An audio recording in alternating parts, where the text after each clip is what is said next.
Want an easy way to see if you could save money on car insurance? Geico gives you 3. Call 1-800-947-AUTO. Go online to geico.com or stop by the Geico office nearest you. 3 ways you could save 15% or more. Pardon the interruption, but I'm Pablo Torre, and I am here for my second straight Friday, so you must really like me, Tony. I'm Tony Kornheiser. That, or no one else was available. Well, you put it like that. No, but it's a lot less nice for me. No, I'm really happy you're here. Thank you. No, I like doing the show with you because you're really smart and you tend to talk a lot. And Mike sits there for a while and then starts screaming, and I never know where that's coming It's very from. jarring for a man who wants to nap. Never understand that at my age. Welcome to PTI, boys and girls. Wilbon has the day off in Chicago. If you see him, give him a hug. He loves that. And so I am joined by the brainchild himself, Pablo Torre. And we begin today with a report by Don Van Natta and Seth Wickersham about the origin of the Jerry Jones Roger Goodell feud. The ESPN writers trace it back to a phone call in August in which Goodell informed Jones that Ezekiel Elliott would indeed be suspended for 6 games. Jones had believed Goodell had indicated to him he would not suspend Elliott. Jones was incensed and reportedly said to Goodell, quote, "If you think Bob Kraft came after you hard, Bob Kraft is a," and I interrupt this to say Jones used a word here that I can't, and I continue the quote, "compared to what I'm going to do," unquote. Well, Pablo, does this particular story make Jerry Jones look small? I think it does, Tony, because we've heard Jerry Jones talk about some of the biggest issues about power and protest and accountability. But this makes him look less like a political crusader and more like the most vengeful member of a homeowners association. Like, this is something that seems deeply personal to him, and it's less about principle. And I get it. The Ezekiel Elliott thing was a mess. The chief investigator was not interviewed at key moments. I get that. Bob Kraft putting pressure on Roger Goodell. I get his personal vendetta here, but let's be clear. It is personal and rooted in Ezekiel Elliott. It's hard for me to understand this because every time stories like this come up, you see the highlight reel in which Roger Goodell and Jerry Jones are hugging. They're smiling at each other. They're on the field, and they're hugging. That's very far away now. I would just say that it seems immensely personal, which pleases me enormously. I'm not surprised. What we have now it's like 2 warships, and they're out at sea, and they're firing their cannons as loudly and as destructively as possible. And they're aimed at the other guy very specifically. And I do like watching this. The NFL is taking dead aim at Jerry Jones. This is obviously leaked by a friend of Roger Goodell. The letter that the AP got a hold of was obviously leaked by people in the NFL office, which said that Jerry Jones is conducting himself with conduct unbecoming the league, which is the first step to making that long move to get rid of a guy. I think we should just sit back and enjoy this. Get the popcorn the T.O. talked about and enjoy it. You know what I enjoyed the most in terms of that popcorn was the fact that in this story they report that someone close to the NFL owners group called up Adam Silver and asked, hey, do you want to do this job? And he immediately said no. Yeah, he says no right away. Jerry Jones says in this piece that he believes that Roger Goodell said to him, we're not going to suspend him. There's just going to be counseling. Right. And you know what, Pablo? You hear what you want to hear. You do. You hear what you want. But I just don't know how Goodell could do that much of a better job when it comes to the issues that truly plague the league. Health, is he going to solve the health crisis? Is that what they want from him? I think that Jerry Jones is stunned because he's an important guy and it never happened to him before. And he's supposed to get what he wants. Yeah. But on to controversy now of a different kind, because the streaking Celtics beat the Warriors 92-88 last night, their 14th straight win. Golden State blew a 17-point lead and groused afterward about the refs, who sent the Celtics to the line 38 times and the Warriors only 19 times. So, Tony, are the Warriors right to be irate? So let me understand something. There is a game in Boston, and late in the game, Boston gets some hometown calls. A game in Boston in which Boston's guys go to the line twice as much as the other guys. I'm shocked. That's called the NBA on any weeknight. That's the way that works. What they ought to have beef with the Warriors is the fact that Steph Curry and Klay Thompson shot 8 for 32, because they normally shoot 16 for 32, and that's your ball game right there. Well, I think that's fair, but I think the bigger issue, even beyond just Curry and Thompson, is the fact that the Warriors have this death lineup. It is Curry and Thompson and Durant and Iguodala and Green. And the Celtics last night did to the death lineup what I never thought possible. They held them to 11% shooting, the lowest ever with Kevin Durant on that lineup. They were outscored by 13, the most ever. This is the best piece of a resume for the Celtics. You see something greater than just a game in this. I just don't think any team can roll up and do that to this lineup, which is, again, the greatest in NBA history. We have to recognize that Brad Stevens' defense is absolutely legitimate. So what do you make of when after the game, Steph Curry, who knows exactly what he's saying, said, well, I guess I'll enjoy the weather in June, in Boston. Because I'd say that's a direct shot at LeBron, hoping LeBron comes back at him. Because to me, there are these two objects, almost celestial, that float above the league. And one is Cleveland and one is orbiting Golden State. each other. And they're aiming at each other with every single thing they say. I don't yet really believe that Golden State really believes in Boston. Well, I don't think anyone can beat a LeBron James that is motivated and passionate about making the playoffs and making the finals. That's kind of how this works. But I would say that this Celtics team is the greatest obstacle to LeBron to get to his 8th straight finals. I just do. Got time. They're that good. They have November. It's November, yes. Chris Paul, who had been sidelined since the first game of the season, returned to the Houston Rockets last night. Paul played 21 minutes. He scored 11 points. He had 10 assists as the Rockets thumped the Suns. But that's not the story of the game. The story of the game isn't even James Harden's 48 points, none of which came from assists from Paul. The story of the game is that Houston had 90 points in the first half. 90. Pablo, big deal, little deal, no deal. So I'm kind of numb to 90, and you can give me some historical context, I assume, on what that really means. Because to me, the story is the James Harden thing. We don't really talk about how incredible he is. He's leading the NBA in points, 32, and in assists, 10. And he's setting the all-time NBA record right now if you combine points and assists with 56.6 points a game that he's responsible for individually. Possibly the greatest offensive season ever. That's my headline to me. 90, I kind of get it. I know you were still in high school last year, so you didn't watch this show. Please, when I sat here me. and I said James Harden should be the MVP, not Russell Westbrook, because of the way James Harden changed his game because of all the assists and all the points. Yeah, and Wilbon crazily said, no, productive, it's gotta be Westbrook. Objectively. I'm going to tell you the 90 because not since 1990 has a team gotten 90 points in one half. I mean, it's hard to get 90 if there's no opposition. If you're just playing 5-on-0, it's hard to get 90. Now, the story of that team, and you can talk all you want about Harden, and I believe in that stuff. Can Harden and Paul play together? Because they're point guards who need the ball. Now, who's the best coach for that in the world? Mike D'Antoni. Mike D'Antoni is a point guard coach. But I'm still not sure. If they go a whole game and they don't have any assists to one another, can I interpret that as saying there's a certain standoffishness between them or no? Well, right now, Mike D'Antoni is relishing the fact that he could put a Hall of Fame point guard, and I'd call Harden and Paul both Hall of Fame point guards, on the floor one at a time and save legs. Because remember, end of last season. So you're playing for May and June. And Mike D'Antoni has to do that because this guy, Mike D'Antoni, can set every offensive record known to man with this team. We're getting a sense of that. But can he beat the Warriors? This is the big celestial question, which I don't think he has an answer to yet. I wouldn't say. It's going to take a really well-rested James Harden, and that's what Chris Paul hopefully helps with. But in other news from last night, the Steelers trounced the surging Titans 40-17. Ben Roethlisberger looked close to perfect. Antonio Brown caught a football with one hand in his helmet. He's great. And the Pittsburgh defense demolished Marcus Mariota, who got intercepted 4 times.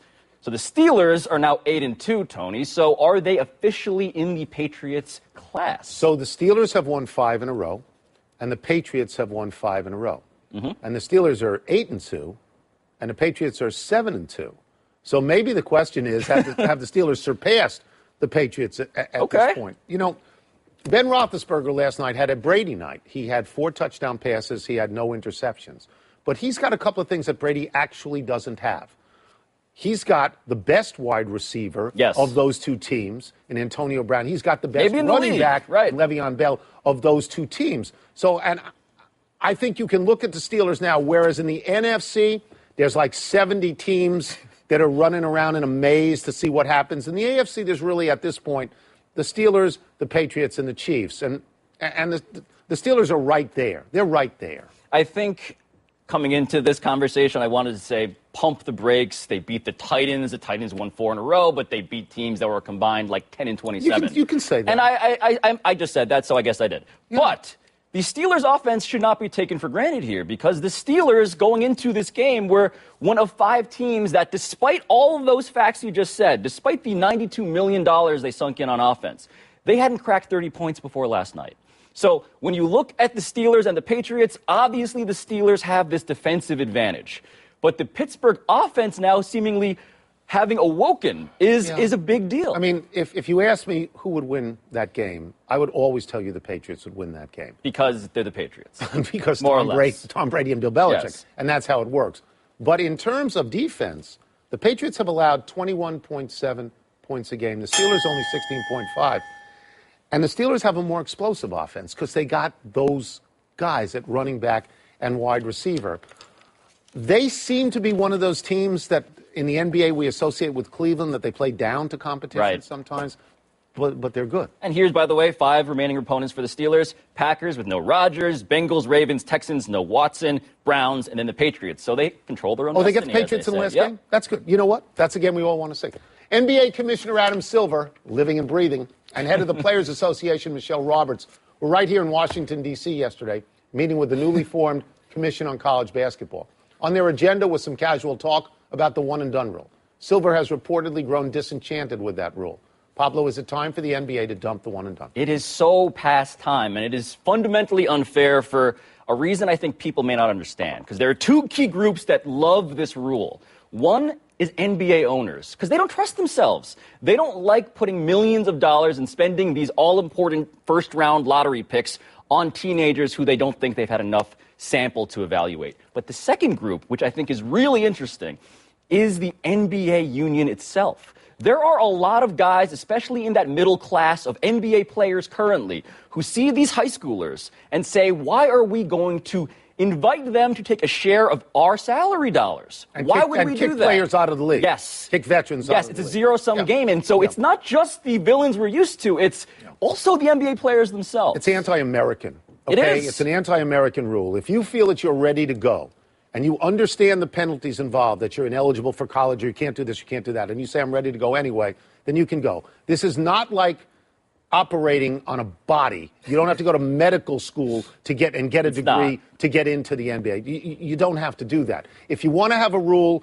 similar to baseball, where if you don't go before going to college, you have to spend 3 years in college, that's fine. I think that would be good for all people concerned. But it's unfair.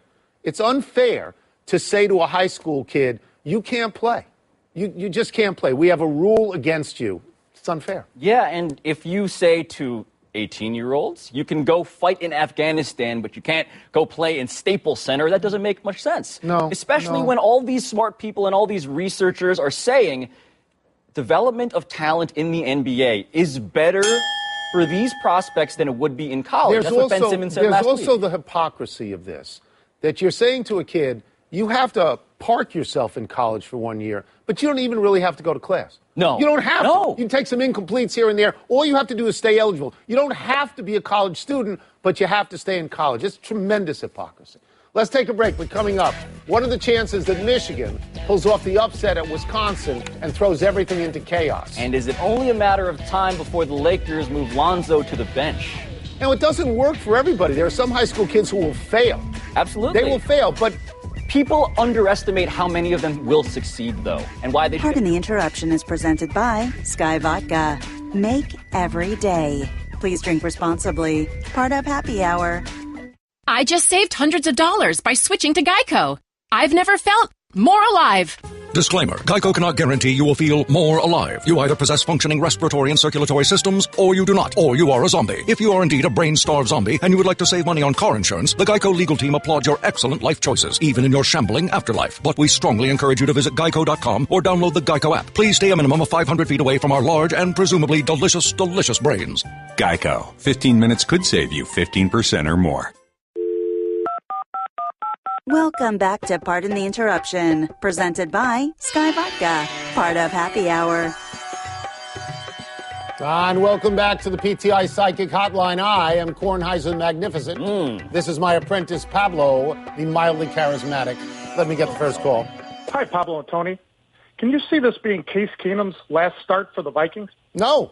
Even if he stinks the joint out against the Rams on Sunday. What have we learned so far about Vikings quarterbacks? That they get hurt. Yes. Sam Bradford is a human tube of Ben Gay. He disappeared after the first game. I mean, he's gone. Teddy Bridgewater, who everyone is clamoring for how good he is, Teddy Bridgewater has missed the last season and a half. Even if he becomes a starter, he will get hurt again. So Keenum will be back. And by the way, I think Keenum against the Rams will do fine. Yeah, I did not foresee Case Keenum and Jared Goff sitting atop their respective divisions. But I also didn't foresee Case Keenum being pretty to very good. He's won 5 in a row, 5-2 as the starter, offense ranking 12th in the league. The guy has the third best QBR in the NFL, which is a shocking statistic. Why do you want to dump him? I don't want to dump him. I'm just saying that I worry that his carriage will turn back into a pumpkin sometime soon. Perhaps. But you will be able to ride in it. What's next? Hey, guys. Do you see Coach Walton changing his mind and moving Lonzo to the bench? No. It doesn't work this way.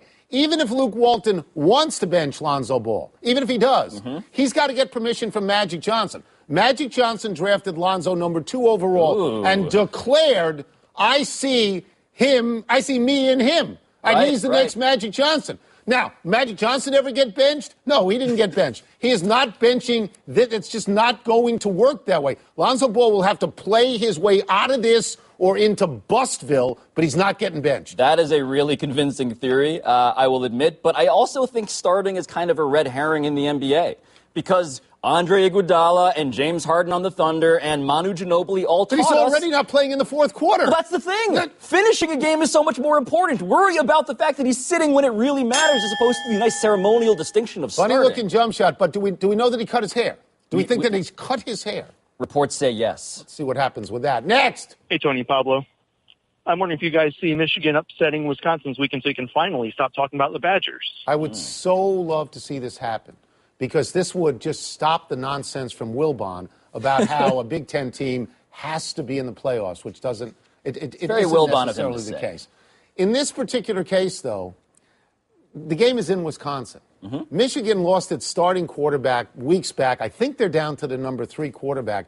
I don't see Wisconsin losing this game. Now, the future is a little more cloudy in terms of a neutral site situation in the Big Ten championship, but I think they win this. I think they win this, and I think it gets complicated for this committee because the committee does pretty well when all the answers are kind of obvious. Yeah, Wisconsin's out of the top 4 right now, but to Wilbon's point about the political pressure behind the scenes, remember in 2014, TCU was number 3, went out and beat their opponent 55-3, and then Ohio State somehow jumped them, and no one from the Big 12 made it. The problem facing Wisconsin is they have no opportunity to ever beat a team with fewer than 2 losses. They just don't have the opportunity. Next. Scheduled harder. Hey, Tony and Pablo, do you see this trip to Europe curing Andrew Luck's shoulder problems?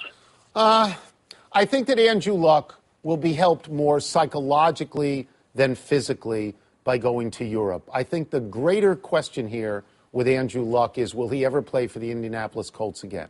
Because he clearly has no faith whatsoever in their medical staff. No. And the owner of that team has already said that this is a problem in Andrew Luck's head and it has nothing to do with his body. He has no particular support there, and he is a large enough person in the NFL that he can say, you know what?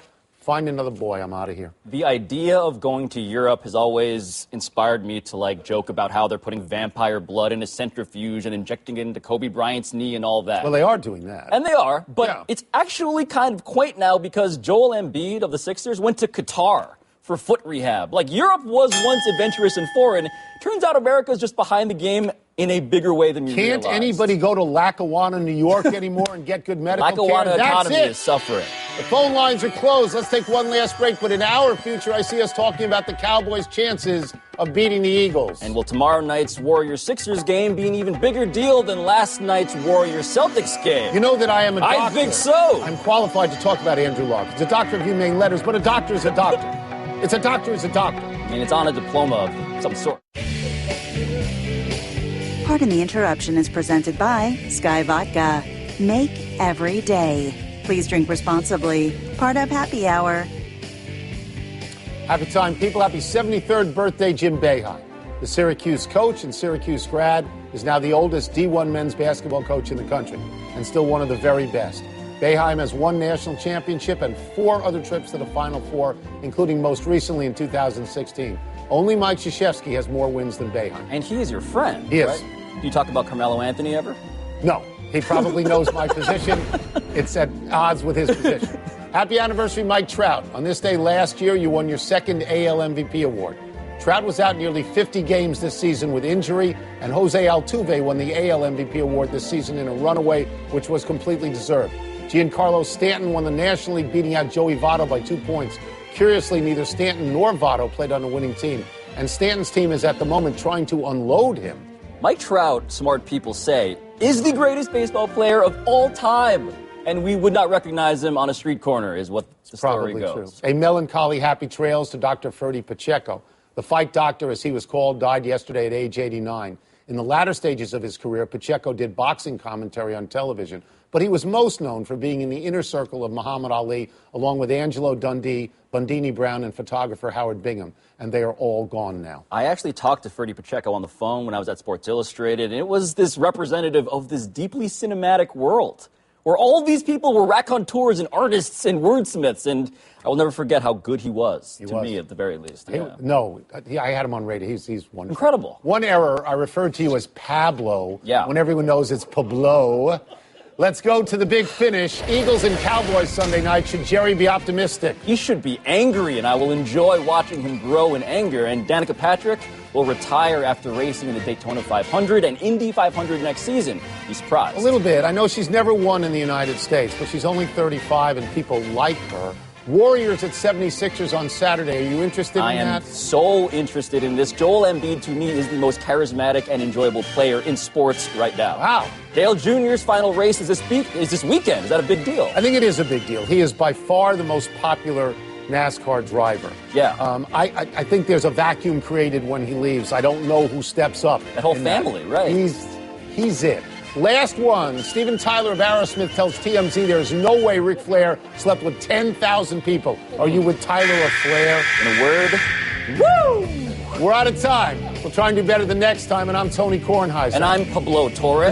Wilbon is back on Monday, but you can get the PTI podcast on the ESPN app or Apple Podcasts. Pablo and I are headed to the newly renovated Chatter. We invite your company as well. Good night, Ken. Please don't come, though. That'd be weird.